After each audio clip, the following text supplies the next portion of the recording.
YouTube, my name is Ep.10 and welcome to Can They Be DLC Season 3, Episode 10. We've done 10 episodes as of right now, but this is only the 9th character we're talking about this series, which is going to be about, well, Ring Fit Adventure and Ring Fit Adventure Trainer.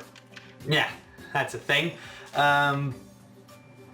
Yeah, so before we get on to the topic of the video, we're going to obviously discuss the news of the week as we normally do. So first and the most obvious one, Terry Bogard is out. The presentation for Terry came out on the 6th, same day as Terry. They made no mention that Terry was out at that point in time. Yeah, they was like, Terry's out. The reveal happened and Terry immediately was out. Nobody knew. Which was fine. It was as a presentation. I'm gonna say this was one of my least favorite ones. Not because I did not know Terry or because I didn't enjoy Sakurai fanboy over SNK. It was mostly because it went for too goddamn long. The fact that we got a 10-minute segment on Terry's classic mode when Terry was not even out was unnecessary. It was I don't understand the reason for it. And I would have understood if he was explaining like this is what this is meant to represent, like why these three fighters were chosen or something like that. But there was no comments like that. He didn't specify, and it was just Sakurai playing through, which would have been fine, except if it wasn't for an official presentation that was live streamed. That's the thing. You can always say it was the Smash fan base overhyping themselves for wanting too much of something. I have to completely disagree. You don't make a 45-minute live presentation and make it a live stream, unlike every other character where it was shadow dropped, basically. Both Hero was announced, it's coming. Joker was shadow dropped. Hero was announced, it's coming on this day, the showcase. And it was on YouTube, it wasn't a live stream as far as I remember. Then Banjo-Kazooie was shadow dropped basically because it was like at the end of the direct. Here Banjo-Kazooie are dropping today, at the end of the direct there's a video presentation. This one was announced in advance. I was like, it's going to be a live stream, and it totally did not need to be a live stream. It did not need to be 45 minutes. They should have, there was a lot, there was pampering that did not need to be there. This should have been a 30-minute basic presentation, not 45, but hey, what do I know. But Terry came out and he's actually a really fun character, and goddamn it, SNK allowing 50 goddamn tracks in this game. And you look at companies like Square Enix where their characters basically have no music, or each character has 2 songs, or each outfit of a character has 2 songs, I should say. And it, you know, and all the cameos too, it's really impressive what they did. So yeah, outside of that, Pokemon again in the news. The leak happened. We now know the number of Pokemon that were cut. Mostly because some people like me, I'm trying to avoid spoilers, but I've heard some of the Pokemon that were cut. I was surprised by it. Obviously people, there was the news also, the rumor, I should say, not the news, that morale is at an all-time low at Game Freak. Which was obviously met with some people, not all the people. I'm going to clarify this in a little bit, meaning with like this, maybe this will be a wake-up call for them to listen to the fans, or when the game sells a lot, they're going to be fine, because you know, rich people cannot be depressed because they have a lot of money, because money solves everything apparently. But anyway, but yeah, and I was saying, to clarify, I don't think, and me and many others have said, the reason, and apparently the rumor was because of the reaction that the game Sword and Shield got since E3, and when you talk about that, you have to talk about the toxicity that was behind a lot of the comments attacking Game Freak. Not saying that every single person that gave criticism was in the wrong or is unfair to give criticism, but you can also not have guys like me. Why the hell did that just happen? Don't wait. Why the hell did my screen just turn? Okay, maybe, okay, I was something downloading, maybe that was it, indicating me that it did. Hopefully it wasn't, because it's going back to its old ways of being shitty. But just saying, there were a lot of people that were pricks. Not everybody that gave criticism was pricks, but if you take the It was the toxic fan base, because it is the toxic fan base that gave the developers the bad morale that they have right now, and say, not everybody, you have fair criticisms, and just because you don't like, you are a fanboy or a shield, does not mean that we did not have fair criticisms. You can have all the fair criticisms as you want. There were a bunch of people being assholes, and don't just tell me, oh, it was just a small vocal minority. When a goddamn YouTuber makes his whole YouTube channel about trashing Game Freak and has 500,000 views on his videos, and even attacking the fan base of the people that were on the side of Game Freak. Honestly, I'm going to be completely honest. In my opinion, the Pokédex cut should have happened a long time ago. It was inevitable that this was going to happen. People cannot, and by the way, not listening to the fan base, you cannot expect a fan base that has so many different things that people want. Some people want action RPGs, some people want MMOs, some people, I don't know. Well, I don't know what people want, I just went with the two most obvious ones. Like, the Pokemon is getting to a number really effing high, and it was bound to happen. There's over 800 Pokemon without even counting the Galar region Pokemon, which probably extends the number to over 900. I don't know how many Pokemon there are in the Galar Dex. I haven't checked. New Galarian Pokemon. So it was bound to happen, and Pokemon is legit the only video game franchise, and please correct me if I'm wrong, the only video game franchise where it has a roster, not just as big as it has, because it has over 800 characters, but to have a roster basically come back in every single game. Every single game. Not only that, Pokemon already were being cut, technically speaking, unless you count being able to transfer Pokemon from older games catchable in the new games, or being in the new games. They weren't in the new games. They were not a part of the region. They were just transferable. But that's just me being a little bit angry at the fan base, but that's beside the point. And people being legit assholes, and people that, instead of admitting like there was toxicity in the fan base attacking Game Freak, decided to go like, oh, but my criticism are still valid. It's like, yeah, your criticism might be valid. Doesn't change the fact that a lot of people were assholes to the developers. Heck, developer Junichi Masuda, the protagonist, the director, could not even go on Twitter to say that he went to a wedding without people being dicks to him. So, you know, it wasn't a toxic fan base. You cannot discuss a toxic fan base because apparently you're a shill. God damn it, people. But anyway, let's move on to the topic of this video, which is Ring Fit Adventure Trainer or Trainers. Can they be DLC for Super Smash Bros. Ultimate? Well, it depends. Obviously, they're not going to be for the Fighters Pack. The Fighters Pack is literally, or the Fighters Pass is literally ending in about 3 months. We don't know exactly when it's going to end, the Fighters Pass, because we haven't heard. Oh yeah, that's the other thing. That I was going to say. Terry launched, had the thing on the 6th and launched, and there was no new fighter announced. So there's two things that could happen for the Fighters Pass Character 5, and I'm betting, I have predictions on both sides. One, because Terry was overshadowed at his release by a skeleton coming as a Mii costume, and you know, the lack of empathy that some people had and a lot of unknownness from some people had regarding the character, Nintendo probably didn't announce the character 5 with Terry because they didn't want to overshadow him again with a brand new announcement, and they gave Sakurai the 45 minutes to really showcase people why they should care about Mr. Bogart.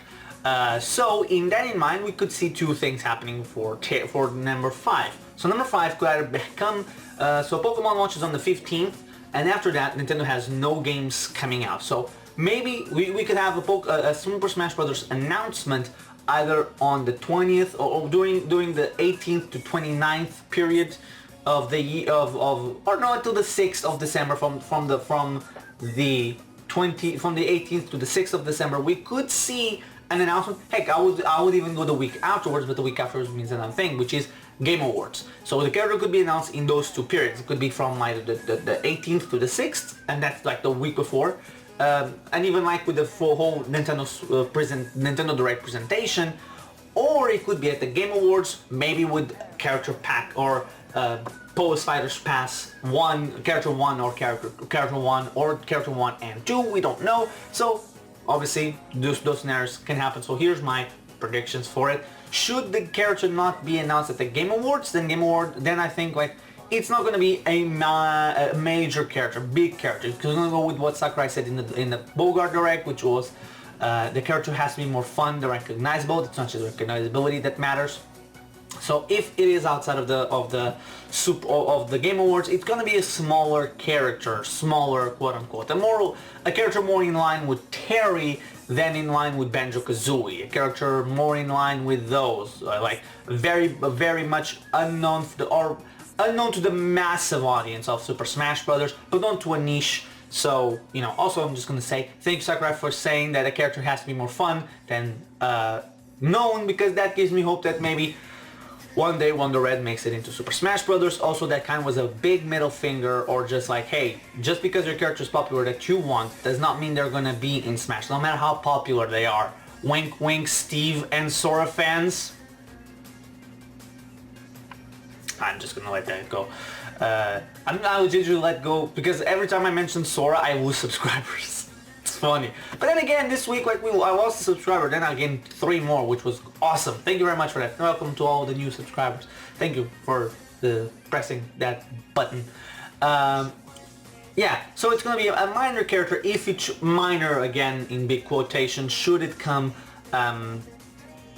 outside of the Game Awards, and it will most likely be a character not too well known by the Western side of things. Sakurai loves to showcase the Japanese side of gaming, but there's not a lot of characters left. And although I do believe Sakurai knows that like obscurity will play a part in the characters being paid for. A character, obviously for the Fighters Pass, Terry works, for example, because he is a part of the Fighters Pass. Outside of the Fighters Pass, I don't think Nintendo would have approved of Terry. Maybe they would because of the relationship with SNK, but I don't know about that. So if it is a character, if the character is outside of the Game Awards, it's going to be much less recognizable, much more not more a character for the people outside of Nintendo. It's going to be a Nintendo-based character, a character that Nintendo fans want or know, or it's recognizable by Nintendo fans, but maybe not so much by other people. So there's that. And then at the Game Awards, we could see character post Fighters Pass 1 and 2. Maybe it's a possibility. Like, say character 5 is Cosmos, and then Game Awards you get Geno and Doomslayer, for example, or Geno and Crash Bandicoot, because the trailer could be made. You don't need to showcase both of them. And also, this is the first time since April that we don't know who's going to be a DLC character for Super Smash Brothers, which is exciting. But if character 5 is not announced to the Game Awards, then it's going to be at the Game Awards, and it's going to be for the audience, not just the Nintendo audience, but the people outside of Nintendo, to bring them in. So a Doomslayer, a Crash Bandicoot, a Lara Croft, you know, characters that kind of make sense.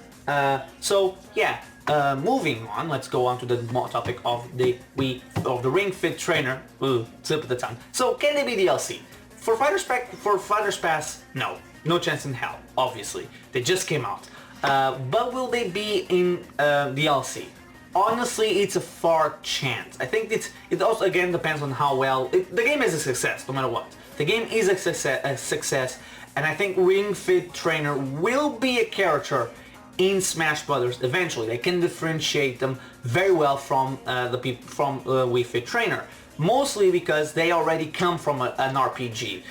Yes, their moves are based on exercising, but the Wii Fit trainers are very much characters based on yoga. You know, most, if not all of the Smash attacks and aerials that you get from, basically every single move from the Wii Fit trainers are based off of yoga. Ring Fit doesn't really it's not just yoga, it has other exercises, unless for whatever reason squats nowadays are considered yoga, which I never heard it was. But given the way the world is today, it wouldn't shock me if something that isn't something is classified as such. So they could differentiate them there, obviously with more exercise-based movements outside of yoga or even other stuff, and they could easily be be in Smash and easily differentiated. That's what I mean. They will eventually make it in because the game is a hit. It's already a hit. It's a guaranteed hit. In Japan, I think the game has sold somewhere around a little under 300 units, 300,000 units, I'm sorry. A little under 300,000 units. From what I've heard, and this is from Reset Era and the guys that have there are insiders within the Japanese retailer market. So these guys are actually reliable. Unlike some of the insiders we hear a lot about these days, the game sold, the shipments, right now the game is completely sold out in Japan apparently. It's been out of stock since the 2nd of November, I believe, since Saturday the 2nd of November, or very limited stock, because everything that has been sold, the shipments that have went out in the past 3 weeks since October 16th when the game launched, was the entire shipment for the holiday season. So the game sold in 3 weeks what Nintendo expected to sell throughout the entire month, from November to the end of November, and from October to the end of November to the end of December. So that's incredible. That's in Japan, I should say, in Japan. That's incredible for a new IP that not a lot of people, that we did not know a month before launch. So there is that in the books. That's already something. That's a guaranteed, basically character for Smash. It's a guaranteed hit on Nintendo's side. So most likely we're going to see it as maybe one of the base roster characters for the next Super Smash Bros. I think the next Super Smash Bros. Is gonna surprise a lot of people. You hear a lot of people like, how can they excel Super Smash Bros. Ultimate? And I don't want to repeat what I said during the Smash 4 days, or the end of Smash 4 days, and into Smash Bros. Switch, that I always, at the time Smash Bros. Switch, I always said, how can you do it? You just keep everybody in the roster, add a couple new characters, bring back some of the old favorites like Ice Climbers and Wolf, maybe Snake. At the time we did not know, and I said those things. And honestly, I was right. I can be considered an insider, because in December I said those things. In December 2016, by the way, not December 2017. And it's possible. But for Ultimate, maybe a Mii costume it would do. I think like preparing the people to be like, okay, this is gonna happen. Maybe with some music, maybe a stage. Maybe save that for their inevitable inclusion into Super Smash Bros. Properly. So yeah, for this one, a Spirit, Mii costumes, maybe a song, a track, basically that. But for the next one, I definitely see them becoming a playable character. I think the next Smash Bros. Game again, think that to improve on Ultimate, the things they need is, obviously, I've said what I think they should do. It's, right now, it's 2019. Right now, they should be like deciding how many characters are going to be in the DLC. Bring back the full team for this. Not for the DLC, but the full team being brought back. Have these new characters being worked on, while at the same time the rest of the team, the brunt of the team, like right now is a skeleton crew. That skeleton crew continues on to the DLC till the end, and the team that is wrapping up or that was done, they're brought back, unless they're doing other projects, and as soon as they can be freed up, they could come back, maybe towards more to the end of this DLC, like halfway done with this DLC, bring them back and start developing the next game, doing what they did with Ultimate, taking the previous game as a base and expanding on it. And to do that, you only really need, again, add characters like you did on this one. Bring everybody back that you can. Again, some characters might not return. Then bring back some of the stages that are missing, maybe, and then go ham on game modes. Honestly, that's I think how you do. Or better yet, take World of Light as it is, expand on them for the franchises that are not there, or for the characters that will be added, and for segments that World of Light is missing with some franchises, and make it so that like there's specific cutscenes that trigger depending on something, you know, like what if Link saves Zelda, or you wake up Zelda as Link? What if Robin and Lucina, you have Robin and Lucina on your team and you awaken Marth? You know, what if, like, have those little moments, cutscene character moments, that would be interesting to see. Not just have characters, World of Light, I think my main problem with World of Light was that. People find it tedious. I 100% World of Light, I liked it, but I will say, the problem with World of Light was the lack of rewards. It's a lot of work, but no rewards. Even people call it busy work, but I think like if the busy work had a greater reward than it had, people would love it. So if, like, for example, if Sans, like the Sans Mii costume is locked to the World of Light mode, that would be enough for people to play it. Some people to play it anyway. And a lot of other things too. I think better improvements on story or the World of Light, better improvements on other things. game modes would possibly work. So with that, we move on to the previous episode and to the fight to the Terry Bogard showcase. So first, Terry Servison said, of all the Smash Ultimate predictions videos I've seen, none of them mention Terry Bogard or SNK getting in. I think Cosmos could get in as a Mii costume in regard to a Ring Fit character. I can see any Ring Fit character getting in as DLC fighters, maybe a Mii costume at most. That's what I'm also thinking. DLC most likely for the Mii costumes with a soundtrack, make it like Sans. Maybe as a brawler. SNK and Bogard, nobody really talked about them. That's why I feel like there was that feeling of the franchise, of the fanbase, people being negative towards something because of the lack of information, lack of people discussing it, and people fixating on some characters getting in. Sora getting in, Steve getting in, Resident Evil. I saw a bunch of people, Resident Evil, Tekken, being like, these are the guarantees, they're 100% in, they're inevitables, and then they missed the snap. Which also, by the way, going back to a comment from the previous week on the Lloyd video, where D Doofy said like Lloyd was one of the top 3 characters in Japan. Clearly that doesn't matter to Sakurai, as he said. Fun and being a character, a unique character over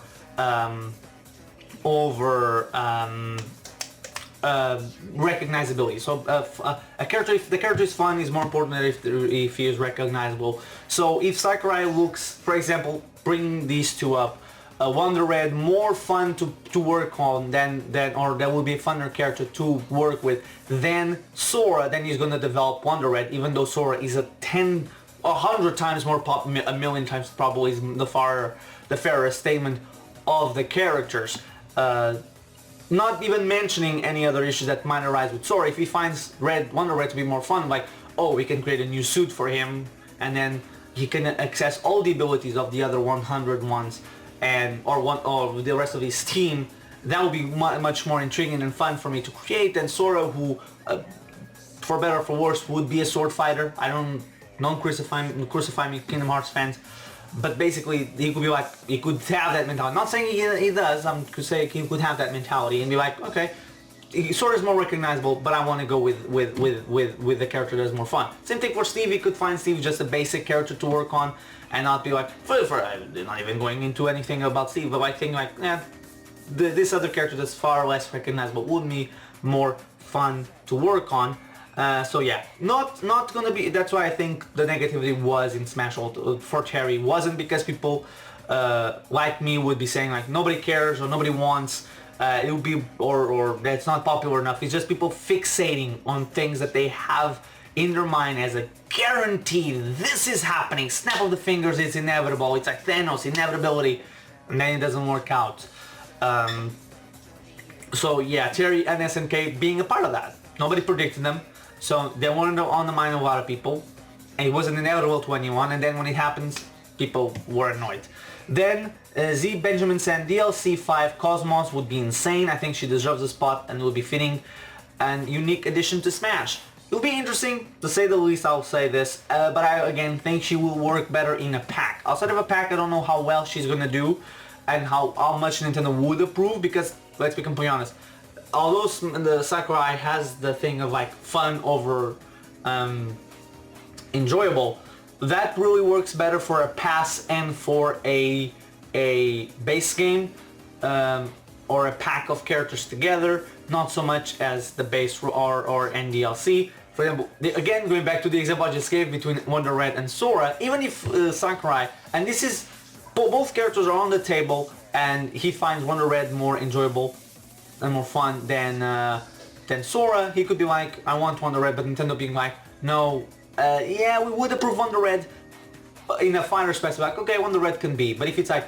they're selling individually, Sakurai be like, I want Wonder Red, but Nintendo like, but that won't make us enough money, that's not a character that's gonna sell well, let's go with Sora, you know? The balancing should be there, and obviously it will be there, because Nintendo still has final approval of Stamp to say yes or no. So Cosmos, I think outside of Fighter Spec 5, I don't, unless she comes in, there's another pass or other packs, I don't think she has very much of a likelihood, but we have to wait and see, I guess. And hey, if the character 5 is announced pre-Game Awards, I think she is one of the likeliest contenders to be DLC 5. As in going into the Game Awards, not so sure unless it's multiple characters at once, so we have to wait and see.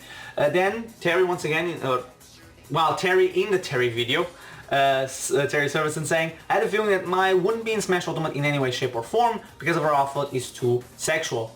Way more than Shantae. I thought that the Hayachi Mii costume would have been brought back alongside Terry, but perhaps Hayachi is going to be DLC fighter or his Mii costume is returning alongside Lloyd Irwin. That's the thing. That's a weird one. We got fighting game characters with the fighting game character, fighting game Mii costumes for the fighting game character, but we didn't see Hayachi, and I guess we have to wait and see on this one too.